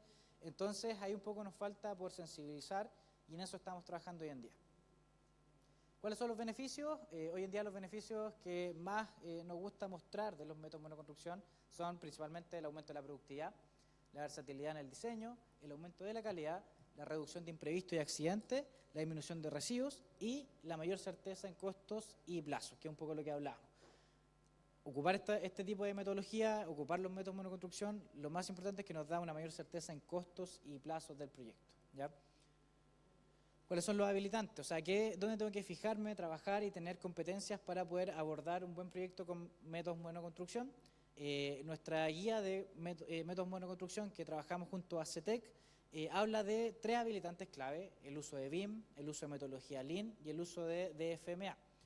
Sin embargo, a mí siempre me gusta recalcar que un método de monoconstrucción, un método industrializado no funcionaría sin integración temprana, sin colaboración, un trabajo colaborativo entre empresas, sin una metodología, ¿cierto? Y una planificación, sin digitalización, no solamente el uso de BIM, sino que transformación digital, digitalizar procesos, ¿cierto? Sin una estandarización de procesos y del diseño, sin una medición, sin hacer mejora continua, sin tener KPIs para poder empezar a medir, no podemos, ¿cierto?, saber cómo seguir al siguiente proyecto, y sin un equipo experto. Ya el capital humano especializado es súper importante para esto. Pero nuevamente todo esto no pasaría si no rompemos la barrera, ¿cierto?, y no hacemos innovación. Por eso innovación es transversal, y un poco el marco de todo este evento que estamos viviendo hoy en día tiene que ver con la innovación. Porque si no damos ese salto, si no salimos fuera de la caja, ¿cierto?, no podríamos llegar y lograr todo esto. Bueno, algunos datos, que un poco lo que les vengo a mostrar. Al 2020, el estudio de Matrix que les comenté mostraba que hoy en Chile había un mayor uso de elementos prefabricados, pero relacionados a elementos muy poco complejos. Por ejemplo, hablábamos que en Chile se usaba mucho el cortado y enferradura, fierros predoblados, escaleras, un poquito, un 20%, algunos tabiques, ¿cierto? Muy poco de losa y muros prefabricados. Mientras que en otros países el uso de muros, losas o ya incluso módulos estaba llegando ya al 25% de uso, y en Chile solo un 2%. Por lo tanto, tenemos un gran desafío que enfrentar con respecto al uso de estos ya elementos más complejos, como es el MMC1, el MMC2, para poder abordar y mejorar la productividad en una mayor medida. Entonces hemos trabajado, y esto fue un trabajo que hicimos el año pasado. El año pasado nuestro mantra fue medir para mejorar, o sea, queríamos hacer muchas mediciones, queríamos trabajar con empresas, y les voy a mostrar un poco los resultados de industrialización. Este fue unas encuestas que realizamos a 228 empresas, y donde les preguntábamos sobre el uso de buenas prácticas con respecto a industrialización, ¿ya? Se llaman escáner de productividad, y este es los resultados con respecto a lo de industrialización. Tenemos que el 46%, o sea, hoy en día, en este escáner, las buenas prácticas de industrialización están en un 46%. ¿Qué quiere decir eso? Que estamos alrededor en un nivel más o menos competitivo. Recién pasamos de lo básico a lo competitivo, ya en la clasificación que generamos. Por lo tanto, estamos un poco todavía avanzando. Nosotros hicimos toda esta clasificación de buenas prácticas con respecto a lo que nos entregaban los informes de Matrix, ¿cierto?, los informes que hemos desarrollado de productividad. Por lo tanto, queríamos saber si las empresas estaban abordando estas buenas prácticas o no. Estamos en un 46% aproximadamente. En la macrozona, por ejemplo, en la centro-sur, acá en el Biobío, estamos en un 44%, un poco bajo el promedio general nacional, y estamos en un nivel todavía básico, en el límite con lo competitivo. Y en los tamaños de empresas hicimos el análisis y analizamos empresas pequeñas, ¿cierto?, pequeñas constructores o pequeñas empresas, empresas medianas y empresas grandes. Y se nota como acá la diferencia en que las empresas más pequeñas todavía están en un 38% de adopción de buenas prácticas con respecto a las empresas medianas o grandes, ¿cierto?, que están ya avanzando y tomando, ¿cierto?, algunas de las estrategias de industrialización. Y esto nos dice a nosotros muchas cosas. Nos dice que, por ejemplo, si queremos hacer estrategias o impulsar ciertas metodologías, podemos hacer cosas con medianas y grandes empresas, pero también tenemos que no dejar de lado a las pequeñas que están recién partiendo. O sea, tienen que haber estrategias distintas para cada uno de estos dos tipos, porque la idea es que todos podamos seguir avanzando en nuestros números. Con respecto a, bueno, un dato súper importante, nosotros preguntamos a distintos niveles en las empresas, y uno de los datos que más nos causó curiosidad es que si preguntábamos si se conocía la industrialización como una estrategia en la empresa, la respuesta que obtuvimos fue que el 28,8%, el 25,6% decían que estaban en proceso, estaban en un nivel inicial o medio, ¿ya? Estaban recién partiendo como con una estrategia clave. O sea, la estrategia de industrialización no era una estrategia, era porque usamos, no sé, de forma reactiva un elemento prefabricado, porque de repente se nos ocurrió esto y no funcionó, pero no era una estrategia empresarial donde se dijera, oye, como empresa nosotros hacemos industrialización. Sin embargo, cuando íbamos a obra y preguntábamos en la obra el nivel de utilización de elementos prefabricados, la mayoría decía que estaba en un nivel muy avanzado. O sea, en la obra nos decían y nos respondían que sí, nosotros prefabricamos, utilizamos elementos prefabricados, y esto no se condecía con lo que hablábamos de la estrategia, ¿ya? Y esto nuevamente vuelve a pasar cuando hablamos de la percepción según el cargo. Los gerentes generales hablaban de que tenían un 42% de buenas prácticas adoptadas, mientras que los profesionales de obra, los subgerentes y los gerentes de división que estaban más cercanos a la obra pensaban que estaban un poquito más cercanos, ¿cierto?, a los niveles de industrialización que se esperaban. Por lo tanto, esto nos dice, y nuevamente, de que tenemos que abordar a las gerencias generales, que tenemos que abordar a los líderes de las empresas para que puedan implementar estrategias y que puedan empezar a trabajar en lo que es la industrialización como una estrategia y no como una forma de trabajar de forma reactiva en los proyectos. Otros datos interesantes sobre el uso de los métodos monoconstrucción, acá ya incorporamos el lenguaje de métodos monoconstrucción, nos dimos cuenta que todavía estamos un poco bajo en lo que es la adopción de métodos monoconstrucción. Hoy en día se utiliza el MMC 6 y el 3 como uno de los mayores. ¿A qué me refiero con eso? Por ejemplo, en el 6 hablábamos de fierros predoblados nuevamente, moldaje monolítico, como los principales, y el MMC 3 las escaleras prefabricadas, que después de la pandemia hubo como un boom de escaleras prefabricadas donde ya las empresas empezaron a adoptarla de forma más potente. Otros datos interesantes que tienen que ver con algo que ya hemos hablado, tienen que ver con las capacitaciones. El 87%, 88% de las empresas que encuestamos tuvo que realizar capacitación a sus trabajadores para poder adoptar los métodos de monoconstrucción que estaban trabajando. Y el porcentaje de costo que significó el uso de estas soluciones fue entre el 5 y el 15% del proyecto. O sea, adoptaron soluciones, pero quizás no se adentraron tanto en una solución tan compleja. Y eso se puede condecir con la complejidad del MMC que estuvieron adoptando. Otros temas, integración temprana, que es algo que nos interesa mucho. La integración temprana, la mitad de las empresas no adoptó integración temprana y la otra mitad sí. Y algo súper importante, el 67% de los proyectos que implementaron integración temprana no tuvieron ningún retraso, no se retrasaron. Mientras tanto que el 100% de los proyectos que no implementaron integración temprana tuvieron retrasos por algún tema logístico o por algún problema con la mano de obra que no estaba especializada.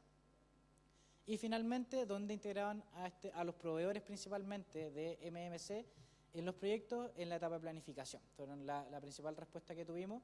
Y acá la idea es poder pasar de una etapa de planificación a una etapa de diseño, ojalá, donde empecemos a trabajar de forma más temprana con el proveedor en los proyectos.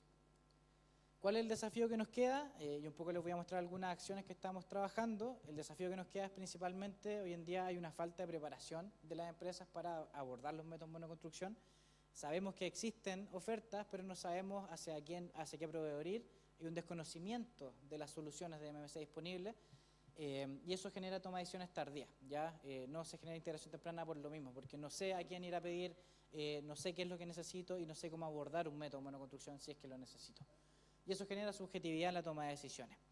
Esto hace que no se visualice el beneficio real del método de monoconstrucción. Muchas veces estos métodos se aplican, y me ha pasado mucho, he ido a obras donde se han aplicado, no sé, elementos prefabricados o alguna solución en obra, y como no sabían utilizarla, o tuvieron problemas logísticos, o tuvieron falta de integración temprana, el beneficio que ellos esperaban no lo visibilizaban. Ya finalmente lo que pasaba era que decían, chuta, al final me quedó igual, me salió más caro, no lo voy a hacer de nuevo. Y eso generó baja incorporación y falta de confianza en los métodos de monoconstrucción. Entonces, ese es nuestro principal problema, poder abordar la falta de confianza y poder abordar la baja incorporación de estos MMC. Un ejemplo que les quiero mostrar y que estuvimos coordinando hace poquito, la plaza de industrialización de la Feria Edifica, ya para hacer la conexión con lo que es la productividad. En la Feria Edifica mostramos alrededor de 25 soluciones de métodos de monoconstrucción clasificadas del 1 al 7, que en total eran como 3.700 metros cuadrados construidos, y nos demoramos alrededor de 7 días en solo hacer el montaje de toda esta feria, estos 3.700 metros cuadrados construidos, con 142 trabajadores entre montajistas y entre personas de terminaciones que fueron a hacer un par de ajustes finales. Nuestra productividad fue de 3.7 metros cuadrados persona a día, ¿ya? Si yo lo comparara con una obra tradicional, o si nosotros hubiéramos hecho la Edifica, la plaza de industrialización de forma tradicional, nos estuviéramos demorando alrededor de 2 a 3 meses, versus la semana que nos demoramos haciéndolo industrializado, y la productividad, si lo hicimos tradicional, hubiera sido del 0,26 metros cuadrados hombre día, ya con todos los datos que nosotros pudimos recopilar de cada empresa, versus el 3.7 que lo hicimos de forma industrializada. Y nosotros aplicamos los habilitantes, integración temprana, metodología, aplicamos digitalización, estandarizamos, hicimos mediciones, tenemos todas las mediciones de lo que hicimos ahí en la feria y teníamos un equipo experto por cada uno, ¿cierto?, para hacer los montajes de cada solución. ¿Qué acciones estamos realizando? Y aquí termino. Nosotros hoy en día tenemos distintas acciones dependiendo de lo que estamos identificando como desafío. Nos dimos cuenta que había una falta de preparación de la empresa, por lo tanto generamos, al igual que el escáner de productividad, un escáner de industrialización que nos va a dar el nivel de preparación de las empresas con respecto a las buenas prácticas de industrialización. Por ejemplo, lo que han avanzado en BIM, lo que han avanzado en DFMA, lo que han avanzado en ciertas capacitaciones de sus equipos, si han definido roles, etcétera, etcétera. Eso me lo va a dar el escáner de industrialización. Luego, hemos generado un pequeño modelo de inteligencia artificial que se llama Optimicia, que te empieza a dar ya ciertas nociones de, dependiendo del tipo de proyecto que tú quieras ejecutar, qué método de monoconstrucción es el más recomendado, según el historial de proyectos que hemos levantado. Por lo tanto, si tú tienes un proyecto con ciertas condiciones y te gustaría evaluar de forma muy temprana, ¿cierto?, qué MMC podría yo llegar a incorporar a este proyecto, aplicas Optimicia, le das todas las condiciones del proyecto y te va a entregar, ¿cierto?, un método de monoconstrucción más recomendado según el historial, ¿cierto?, de proyectos que hemos podido levantar en nuestra base de datos.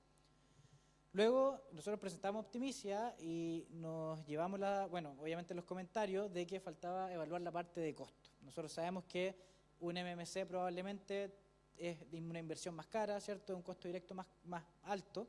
Por lo tanto, había que mostrar la forma de que el MMC a largo plazo en el proyecto te entrega ahorros que están de repente ocultos, que pueden venir de los gastos generales, al tener, ¿cierto?, un menor plazo de construcción, ahorra en gastos generales, ahorro en los recibos, ¿cierto?, ahorro en la calidad, en la seguridad. Por lo tanto, hay un montón de ahorros que están ocultos a lo largo del proyecto y que esta calculadora de MMC busca visibilizar para poder entender cuál es el valor real de los métodos de monoconstrucción. Tú tienes un costo directo, pero tienes que restarle el estimado, ¿cierto?, de ahorros, potenciales ahorros que te puede generar en estos distintos puntos que mencioné. Y finalmente, algo que vamos a lanzar mañana, que es el mapa métodos de monoconstrucción, porque uno ya se preguntaba, bueno, ahora sé más o menos qué método de monoconstrucción puedo utilizar en un proyecto, más o menos conozco los costos, los potenciales ahorros, pero ¿con quién voy a cotizar? ¿Con quién trabajo? ¿Cierto?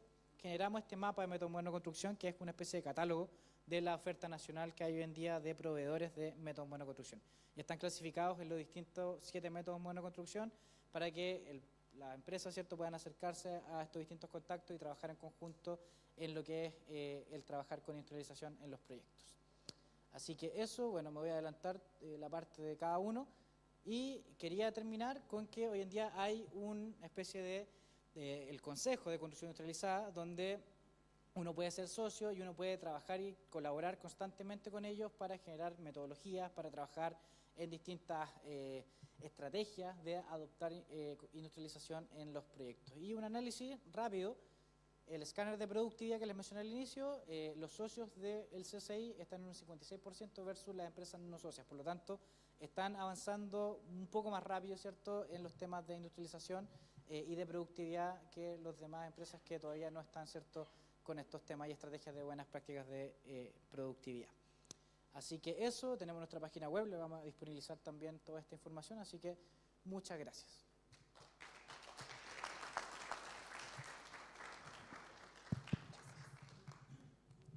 Muchas gracias, Leonardo. No sé si hay preguntas del público. Ahí. Yo le acerco al micrófono. Según ese escáner de industrialización del que tú hablabas, ¿en cuál de los aspectos que tú mencionaste estamos más débil?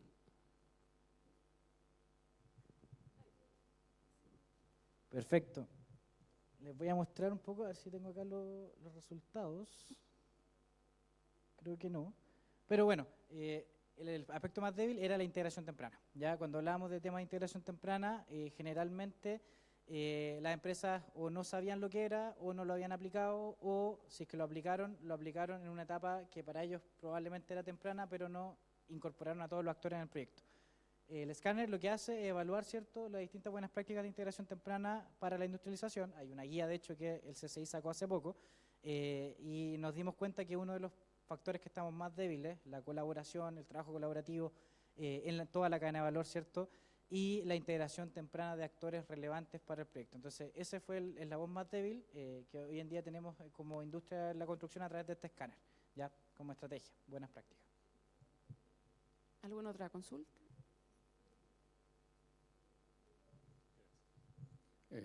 Ahora, buenas tardes. Mi nombre es William Barros, yo soy arquitecto y te puedo contar que después de 25 años de ser profesor de ingeniería en construcción, te podría decir que la clave de la industrialización está en la formación. La formación, porque yo he tenido alumnos desde primer año hasta último semestre en que la industrialización es algo que ellos es un ramo en algunas instituciones y en otros lados no. ¿Por qué te lo menciono? Mi área de trabajo hoy día es la Antártica. Yo trabajé en un proyecto industrializado que no era industrializado y lo convertimos en industrializado aquí en Concepción. Fabricamos fundaciones, fabricamos estructuras y llevamos todo eso en un barco a la Antártica y allá nos sorprendió el COVID. Y de un plazo de 120 días tuvimos que hacer residencia sanitaria en Punta Arenas, nosotros nos llevamos el COVID a la Antártica y volvimos. Y el plazo de construcción se redujo a 80 días. Y en 80 días hicimos lo que se debía hacer en 120 días para el ejército. El año siguiente empezamos a trabajar con la base alemana en la estación satelital en la Antártica. Y lo único que nos pedían era que todo lo que hay que hacer allá sea industrializado. Y ellos no podían creer, porque ellos traían su equipamiento desde Alemania, desde Bélgica, desde distintos países, hacía todo el viaje hasta Punta Arenas, y de Punta Arenas una vez al año los cargaban hasta la Antártica, y ellos no podían creer que nosotros habíamos hecho todo eso en forma industrializada en Concepción, en épocas de COVID, sin materiales y con 10 personas. Entonces creo que el gran desafío aquí, como yo lo veo, esta charla es muy interesante, pero lo veo que se queda un poco en el pizarrón de decir, esto es lo bueno, yo conozco la metodología Lean, conozco cómo funciona, pero la implementación, mientras no nos demos cuenta de que podemos hacer las cosas y podemos innovar aquí en la región, no vamos a poder desbloquear esta productividad, porque la industrialización es un proceso mental que está asociado a las personas, no está asociado a los productos, ni al material, ni a nada. Porque aunque ustedes no lo crean, las personas que proyectan en la Antártica, que son los arquitectos de Fuerzas Armadas o de alguna institución, todavía están definiendo el color de la pintura o del barniz que vamos a colocar en las puertas cuando se termine la obra. Y resulta que tú llevas el barniz, abres el tarro y al otro día está congelado el barniz. Entonces ahí hay un concepto, ¿cierto?, que la persona que hizo esa implementación tecnológica con el proyecto nunca se dio cuenta que bajando las temperaturas, por ejemplo, no puede generar hormigón, no puede generar fundaciones. Y ahí se suma un desafío adicional. Nosotros hoy día estamos trabajando en desarrollar bases para la comunidad de naciones que están desarrollando el nuevo Tratado Antártico, va a traer nuevas restricciones medioambientales y sustentables. Ya nadie se va a poder sostener en el suelo con fundaciones como están pegadas las bases chilenas hoy día. Y se siguen proyectando bases pegadas en el suelo por gente que nunca ha estado en la Antártica. Te voy a dar un solo ejemplo técnico. Tú apagas un generador eléctrico, un generador de energía eléctrica, 40 minutos y la base que está pegada al suelo se está empezando a congelar. Entonces, de partida hay que cambiar la lógica, pero hay que cambiarla con conocimiento. Yo creo que eso es importante. Lo último, nosotros ya estamos desarrollando modelos de productividad y de modelos de industrialización para la base alemana y para bases que en el fondo, en conceptos súper simples, son pieles que apenas se posan en la Antártica y que son sustentables. Porque si hoy día se supiera realmente la cantidad de diésel que se quema en la Antártica por base, sería realmente escandaloso. Solamente eso. Gracias. Muy interesante, solo para responder, demasiado interesante lo que comentas, porque nosotros venimos de un workshop en la mañana que estuvimos haciendo en la Universidad del Biobío, Y el siguiente paso que acordamos por lo menos con ese grupo era justamente trabajar en lo que es las capacitaciones y el capital humano. No solamente hablando de la capacitación hacia, ¿cierto?, la mano de obra, sino que también con la academia, ¿cierto? Hoy en día uno ve, ¿cierto?, los distintos ramos o los distintos, ¿cierto?, estudiantes que salen de las carreras y no vienen con este concepto, estoy generalizando, pero no vienen con este concepto de industrialización todavía. Y tampoco vienen con el concepto de la integración temprana, que hablábamos que era uno de los eslabones más bajos. Entonces falta todavía avanzar y en eso estamos trabajando. Tenemos un área de academia que está destinada a ello y está destinada también a cómo podemos llevar esto a la obra. Una de las cosas que concordamos en la mañana es que tenemos que hacer mayores pilotajes y mostrar, ¿cierto?, la realidad de las obras cuando ocupan un elemento industrializado o no, casos de éxito, mostrar más estudios, ¿cierto?, con distintas empresas que quieran trabajar con nosotros, y se nos anotaron varias y estamos trabajando para que el próximo semestre podamos mostrar esos resultados con esas empresas. Así que estoy totalmente de acuerdo y tomo el punto porque es algo súper importante para seguir avanzando. Chao. Gracias, Leonardo, por tu presentación, y va a venir Nora también a hacer entrega de un presente. Un aplauso, por favor.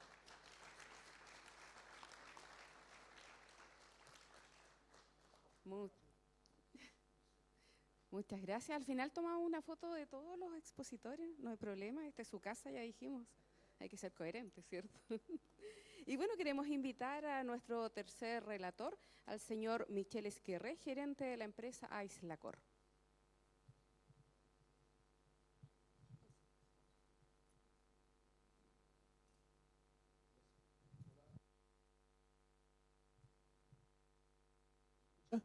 Sí, buenas tardes, mi nombre es Michel Esquerré, muchas gracias por la invitación a los organizadores de este encuentro Innova Bio Bio.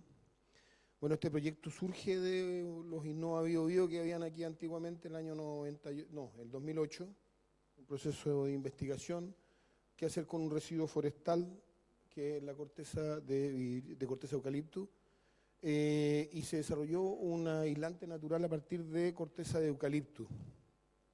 Que normalmente la corteza de eucalipto se usa para dejarla como residuo en los bosques o quemada en caldera, que es bastante difícil y compleja la manipulación. Y así como lo dije, nace la necesidad de encontrar algún uso para este producto.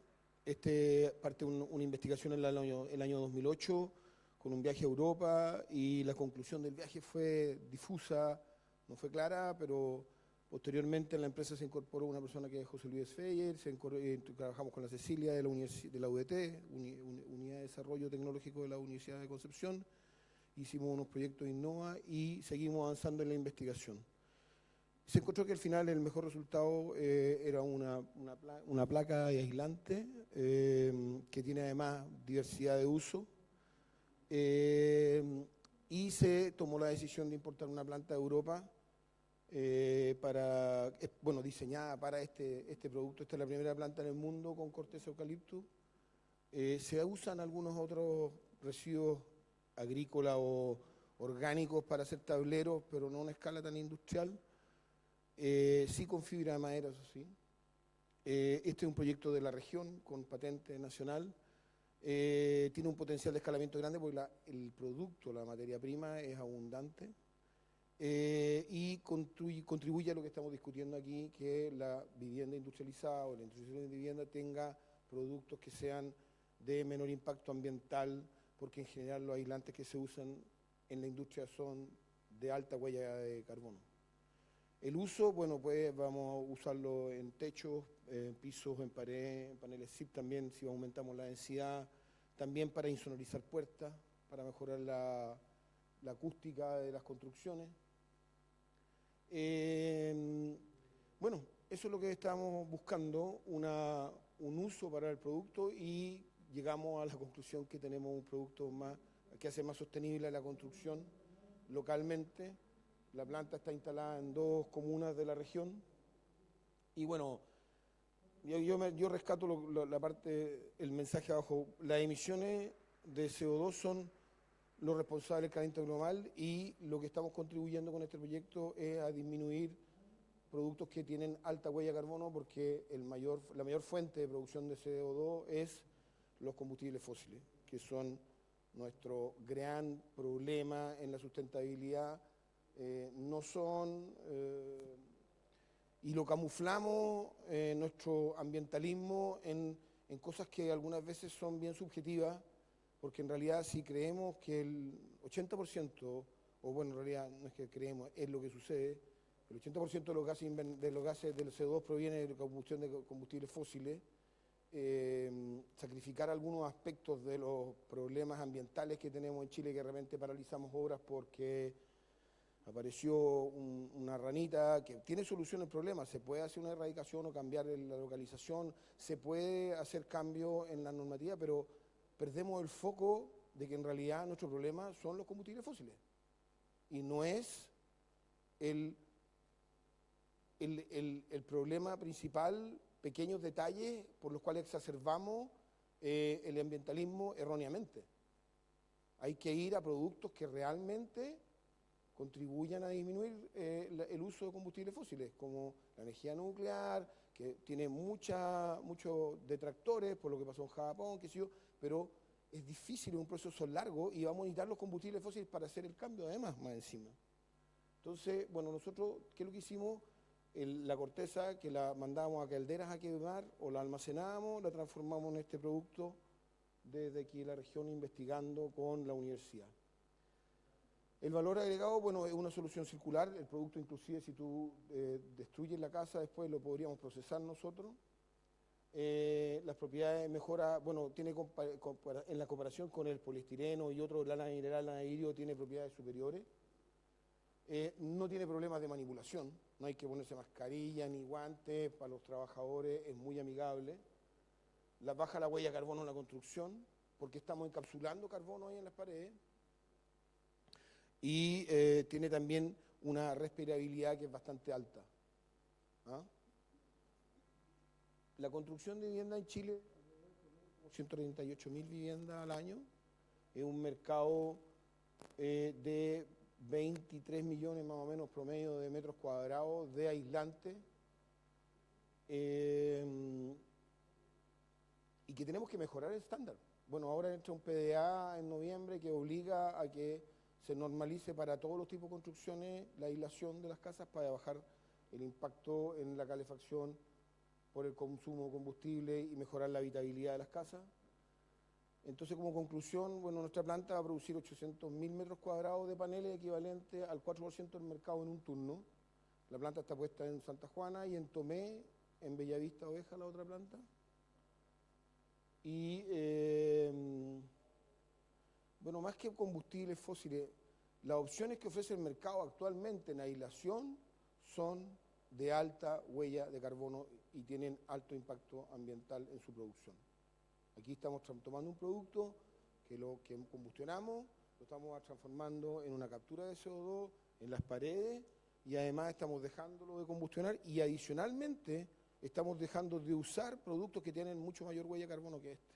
Entonces, tiene beneficios y tiene un impacto alto respecto al polietileno expandido, la lana mineral, la lana de vidrio. Y no sé si alguno de ustedes ha manejado o manipulado lana de vidrio, lana mineral, son productos que son bastante alergénicos. Este proyecto parte con una investigación en el año 2008 en la Universidad de Wageningen de los Países Bajos, Holanda, y después en el año 2017 continuamos con la Universidad de Concepción, la UDT, Desarrollo Tecnológico de la Universidad de Concepción. Se hacen pruebas en laboratorio, se crea crea y valida, se hacen pruebas en Europa con la corteza que enviamos, se crea la empresa Islacor, se consigue el financiamiento y se invierte en las plantas que estamos hablando acá en la región del Biobío. El montaje comenzó el 2 de agosto del 2024, está finalizando en Santa Juana ya, esa es la planta Santa Juana. En Tomé hicimos algunas pruebas con materias primas, tenemos que mejorar los procesos de limpieza. Es como una planta piloto, ¿no? La primera planta que se está haciendo en el mundo de este tipo, con este material. Hemos encontrado algunas dificultades, pero que estamos solayándola producto de la experiencia que tenemos en el sector forestal nosotros. Este es el producto que genera la planta Santa Juana, un fardo de corteza limpia, Ese es el proceso de fabricación de las máquinas, y la foto de abajo es una foto de la planta de Tomé, que se construyó. La planta se montó en el edificio antiguo de Bellavista Oveja Tomé, que no se está usando esa industria. Los famosos paños Bellavista Oveja Tomé, que nuestros padres y nuestros abuelos hicieron los trajes con esas telas.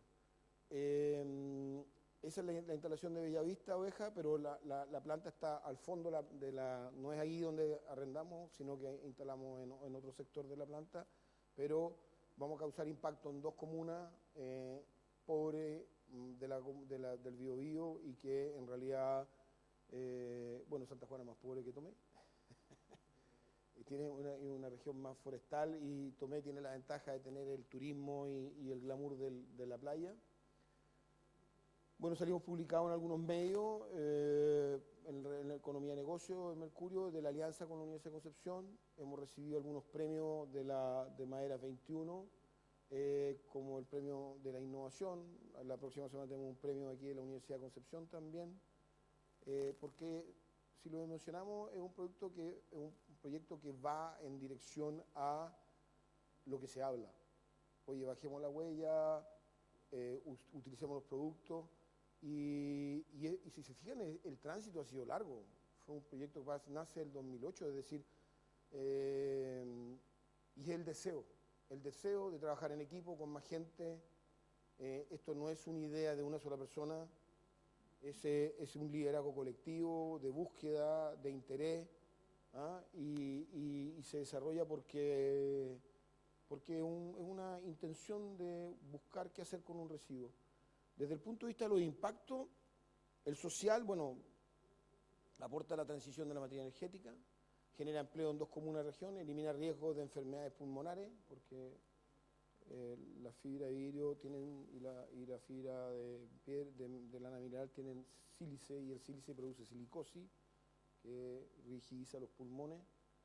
Es una investigación regional de más de 15 años en una empresa pequeña y mediana.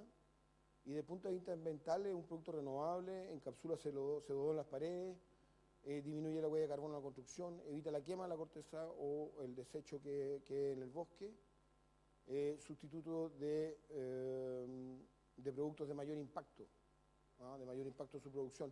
Y además valoriza un árbol tan desprestigiado en la industria o en el país, como que dicen que los eucaliptus son un árbol que seca las vertientes y que los trajo el demonio a la tierra. Eso no es cierto, es un árbol nativo en Australia, igual que el avellano aquí en Chile. Los humanos los introdujimos en otro lugar y cambiamos de localización donde están, pero si analizamos correctamente todo, el manzano también es un árbol introducido igual que el eucalipto y el pino. Y aquí en Chile tenemos las mirtáceas, que es la murtilla, es pariente del eucalipto, el eucalipto es una mirtácea. Entonces, le vamos a agregar un poquito más de discurso de valoración al eucaliptus, que es un producto que nos va a traer como consecuencia que vamos a bajar disminuir la huella de carbono en la construcción de vivienda, producto no de su maldad, sino de sus bondades. Hay una confusión social ahí respecto de qué es lo bueno y qué es lo malo ambientalmente. Hay un discurso que surge de las ciudades erróneo, y las ciudades no se dan cuenta que el lugar de producción del 78% de los gases invernaderos son en las ciudades, y la única sustentabilidad que consigue las ciudades es a partir del sector silvoagropecuario. Sin un sector silvoagropecuario sano, productivo, agrícola, acuícola, ganadero, todo lo que significa el sector silvoagropecuario, las ciudades son lo más inorgánico que hay. Y desde las ciudades surge la crítica al sector silvoagropecuario, que es lo que es ridículo. Bueno, ese es nuestro proyecto y esperamos estar partiendo con él ahora en febrero de este año con la producción. Muchas gracias. Muchas gracias a usted, Michel. No se mueva del escenario, por favor, porque vamos a hacer entrega del regalo y dejamos inmediatamente la palabra abierta si alguien quiere hacer alguna consulta.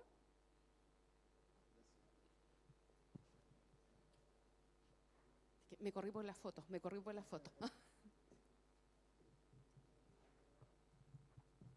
Hola, buenas tardes, mi nombre es Víctor. Mire, yo soy calificador energético de vivienda y este material yo lo ocupo en realidad todo lo que es aislación, ¿ya? Entonces, lo conocido en el mercado, lana de vidrio, lana mineral, esto es totalmente nuevo. Bueno, ahora viene, me imagino, el tema del marketing, de la información hacia todos, ¿ya? Porque esto es la primera vez que escucho algo de este estilo. Ahora bien, en cuanto a las certificaciones, este material, ¿tienes alguna certificación contra el fuego? ¿Es un material ignífugo? Coméntanos un poquito de eso. Mira, la certificación y las pruebas se hicieron todas en el DICTU con la Universidad Católica y están en la página de Islacor, están todas disponibles para el público. Esos son productos que se trajeron, se llevó la Corteza a Europa, se trajo el producto terminado en unas validaciones industriales y lo que estamos replicando en la planta acá. Eso tenemos que volver a hacerlo de nuevamente, los ensayos, pero va a ser el mismo producto. Piensa que la corteza es un producto que los árboles tienen para protegerse de los insectos y del ambiente y del fuego. Entonces es ignífugo, tiene condiciones acústicas buenas también, es un producto que es resistente al ataque de hongo, insectos. Entonces, las pruebas salieron muy bien, la resistencia al fuego en soluciones constructivas se comportó estupendamente bien, inclusive mejor que otros productos que tienen alto nivel de comportamiento al fuego. Así que las pruebas de los ensayos con las soluciones constructivas están ahí muy bien. Y están en la página islacor.cl, podéis ver disponible para todo el mundo la información. Gracias. ¿Alguna otra consulta? No, bueno, le quiero dar la Gracias. palabra a Frane. No se mueva por si Frane quiere consultar algo. Solamente que nos cuentes un poco cómo ha sido ese proceso de certificación, de introducir un material nuevo al mercado. ¿Es complejo? Cuéntanos un poco de esa historia.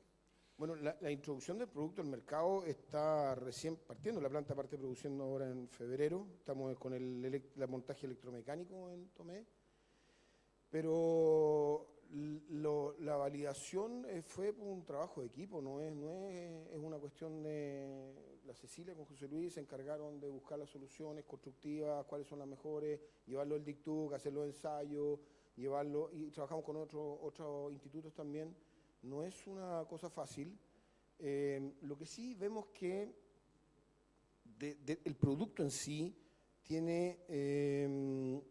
va a tener una penetración en el mercado, creemos, y tenemos confianza que tiene una penetración alta porque, por ejemplo, en la vivienda industrializada, tú tienes el uso en general de lana de vidrio en las plantas, en las obras que son eventuales. Tú tienes la lana de vidrio, la aplica, termina la obra, la gente se va, termina por obra, son despedidos y el riesgo de salud no queda en manos de nadie. Sí. ¿Ah?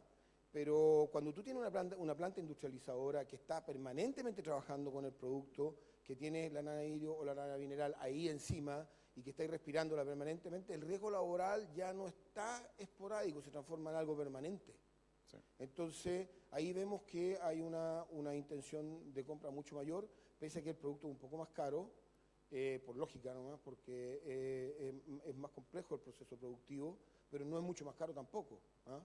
Y sí también hay una intención de compra muy fuerte en los arquitectos que están buscando sostenibilidad en sus proyectos. Ellos son los que recetan la medicina en la arquitectura, ellos son los que recetan qué aislante usar, qué es lo que van a ocupar. Entonces, en ese mundo también vemos que hay mucha intención y vamos a usar harto la inteligencia de los medios de comunicación en el marketing del producto. No vamos a hacer campañas masivas. Y en el retail también hay intenciones, pero no es fácil, es un proceso que estos productos o la innovación normalmente tienen consecuencias para el estrés de los agentes que lo trabajan. Muy bien. Hay otra consulta.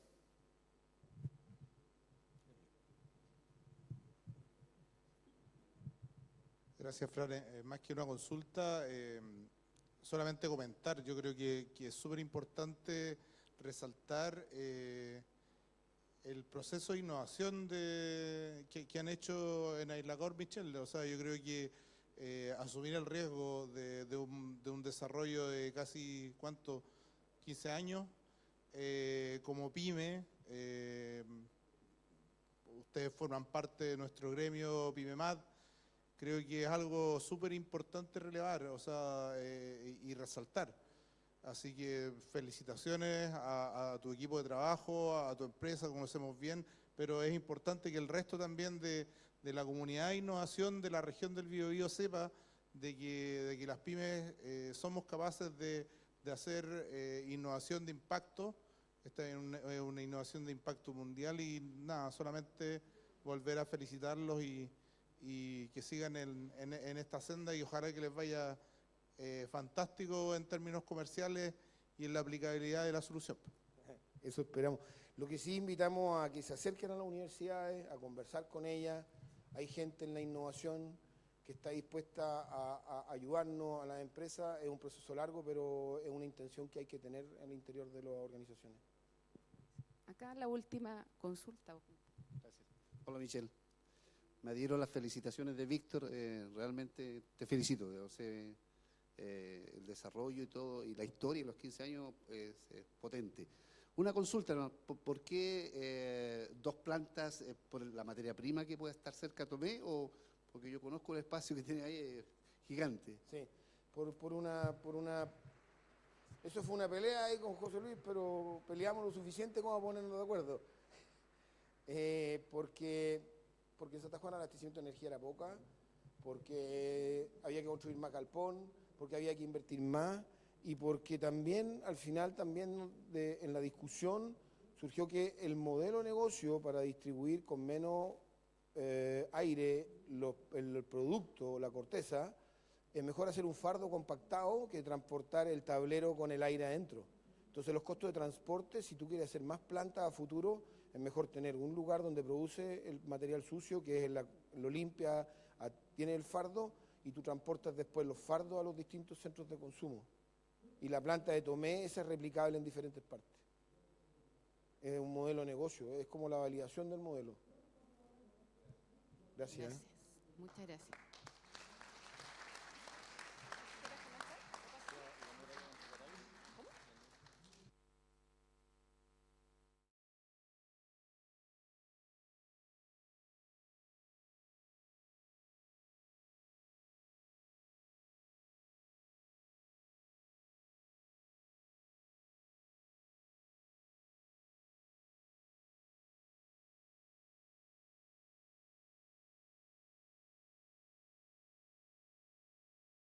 General.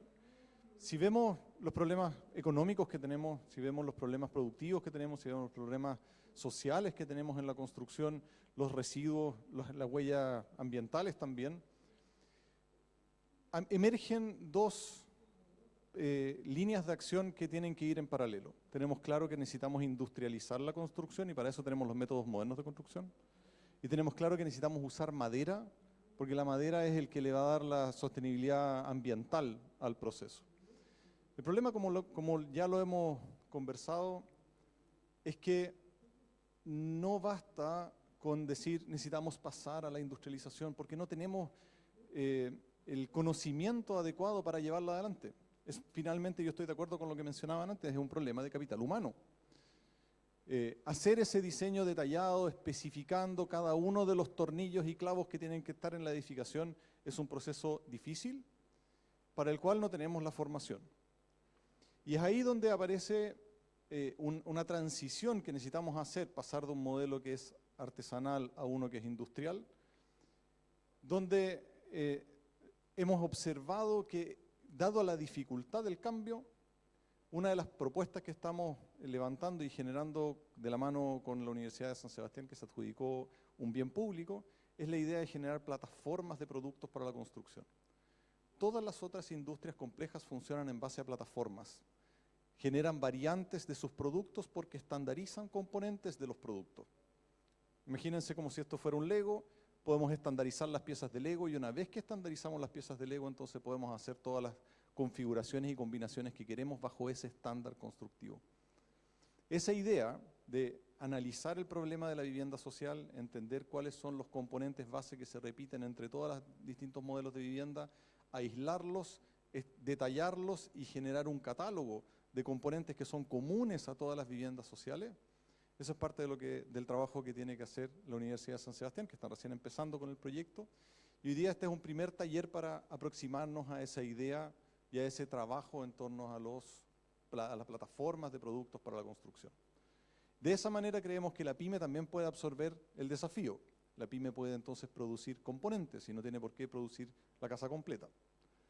Y eso hace que sea más fácil insertarse dentro de la cadena productiva del sector de la construcción, que hoy día es bastante difícil de entrar, particularmente en la industrialización. Así que con eso voy a dejar con ustedes a Marcelo González, quien va a seguir el resto de la actividad para adelante. Muchas gracias, Frene.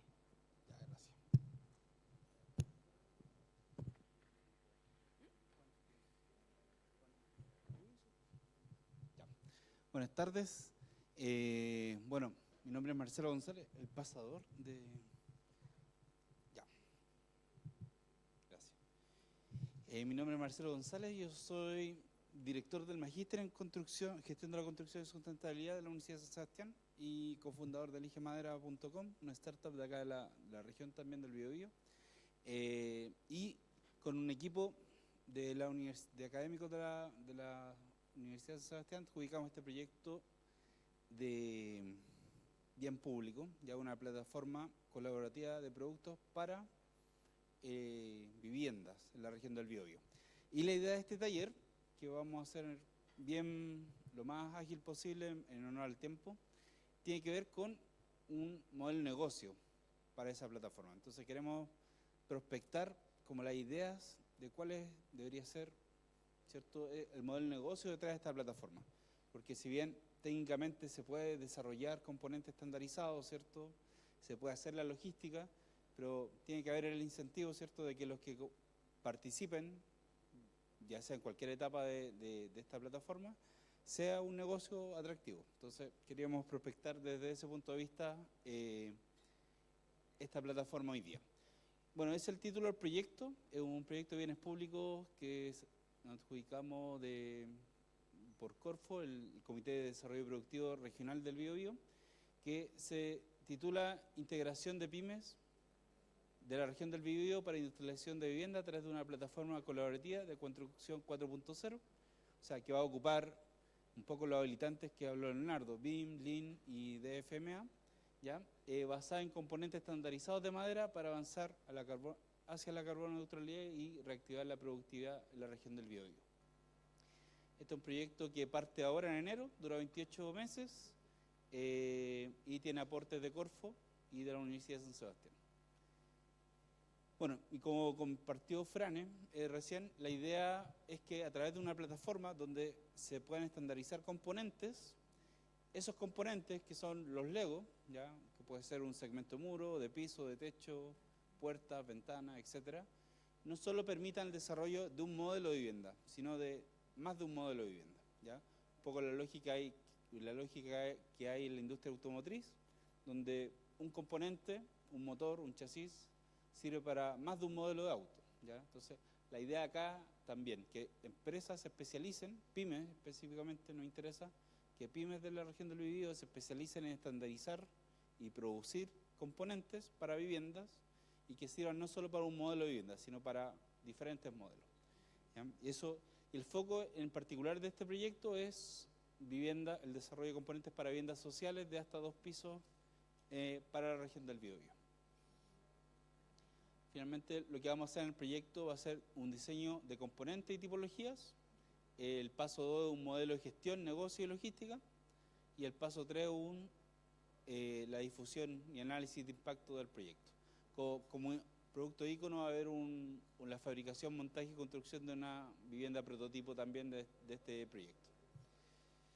Bueno, el equipo directivo está Anita Jara, que es coordinadora del proyecto, la profesora Ginia Moroni, también codirectora del proyecto, y que le habla Marcelo González, ¿ya? Y bueno, en este taller colaborativo identificamos algunos actores, ¿cierto?, que son los proveedores de materiales en general, los industrializadores, las pymes madereras, los diseñadores y las constructoras y mandantes. Entonces, lo que queremos hacer es esto, ¿ya? Un modelo de negocio, Canvas, ¿ya?, que generalmente ocupamos para poder establecer algunos patrones o un borrador inicial, por lo menos, de hacia dónde va a ir el modelo de negocio, pero nos queremos enfocar en el lado que tiene que ver con la parte más emocional del modelo, o la parte que le entrega valor al modelo. ¿Ya? Lo que está ahí destacado son el segmento de cliente, la propuesta de valor, la relación con el cliente, los canales de distribución, y los ingresos es como la parte que le entrega valor al modelo de negocio. Y la que está en blanco es como la parte más analítica, más racional. Entonces nos queremos enfocar en la parte de la derecha. Entonces, lo que queremos hacer ahora es si nos podemos agrupar en 5 mesas máximo, y vamos a trabajar como un taller colaborativo para ir dando respuesta, y ustedes, entre todos, podamos ir dando respuesta a esto, y ir formando este modelo de negocio ya con esta etapa. Entonces le vamos a pedir ahí a Marcelo, a Josefina, si nos pueden ayudar para distribuir, y si nos pueden ayudar en agruparse en 5 mesas. Podemos ocuparlas de acá adelante, más fácil, estamos más familiar. Más.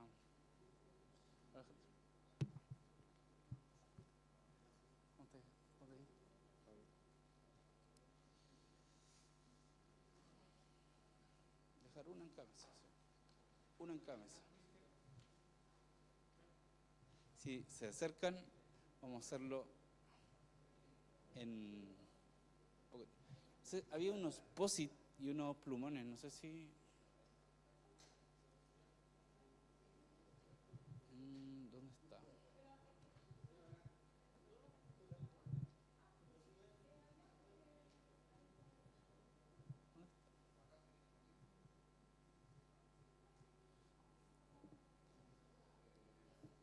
¿Dónde está?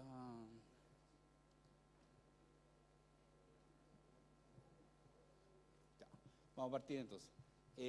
¿Frane? ¿Dónde está Frane?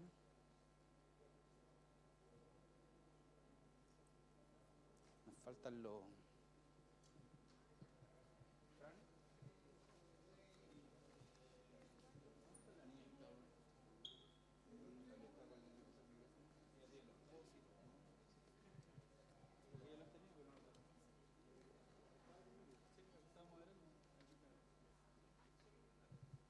Ya, entonces vamos a partir. Ahí van a traer los POSIT y los plumones. Se perdieron en el camino, pero ya vienen. Ya, entonces, lo que queremos dar respuesta es, primero, pensando en este modelo o en la plataforma, no en la empresa, ¿cierto?, sino en la plataforma colaborativa de productos, pensando en viviendas, ¿ya?, en la región del Biobío, ¿ya? Una plataforma colaborativa que varias pymes puedan desarrollar componentes, fabricarlos, transportarlos y otras montarlos, ¿cierto?, y poder construir viviendas de hasta 2 pisos.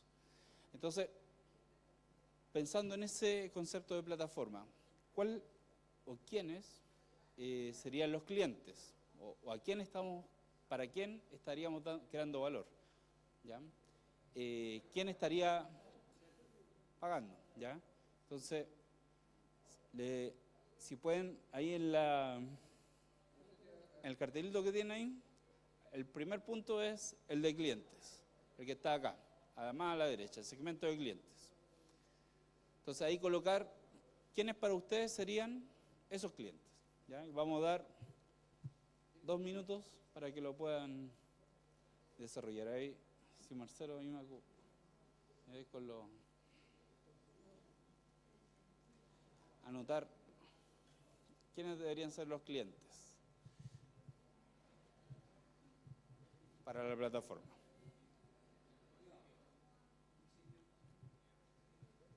¿Se entiende? Faltan los plumones que estaban cortos. El cliente final para la plataforma. Pensando en el modelo completo.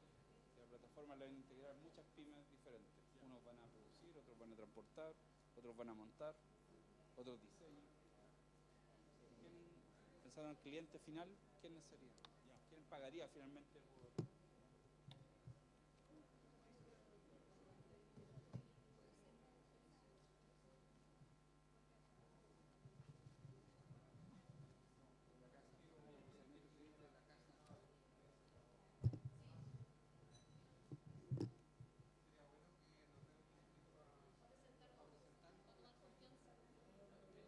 Para que se presente. Ah, sí. Ya, le vamos a dar un poquito más de tiempo para que se presenten, si es que necesitan ahí entrar en confianza.